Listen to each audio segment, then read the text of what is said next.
সহ মোট 9 শিরোপা জিতলেও নিজের ছায়া হয়েছিলেন তিনি স্প্যানিশ ক্লাবটিতে। হামেস রদ্রিগেজ মূলত অভিজ্ঞ ছিলেন সেট পিস থেকে স্কোর করা, সঠিক pass, ball control, long shot নেওয়ায়। কিন্তু রিয়ালে গেম টাইম কমে আসা সহ ইনজুরির ছোবল তাকে ফুটবলে করে তোলে অনিয়মিত। এরপর বায়ার্ন মিউনিখে ধারে খেলতে এসেও গোল জয় করতে পারেননি, যদিও 23 ম্যাচে করেছিলেন 7 গোল এবং 11 অ্যাসিস্ট।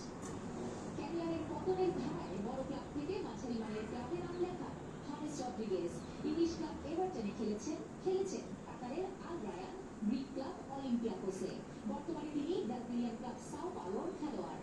বারবার ঠিকানা বদলালেও সেভাবে আর সুবিধা করতে পারেননি।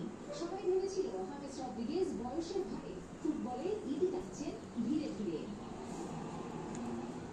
ফিনিক্স পার্টির মতোই হলো হামেসের পুনরুদ্ধার।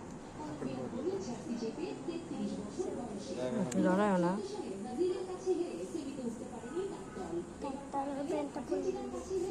পেট হেভি মোটা, বাচ্চা পেটে ডিম পারবে তাই আমাদেরকে দিচ্ছে নাকি?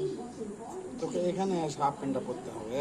বলেছিলেন 13 বছর ধরে এই মুহূর্তের জন্যই আমি অপেক্ষায় ছিলাম। মাছরাঙা নিউজ ডেস্ক।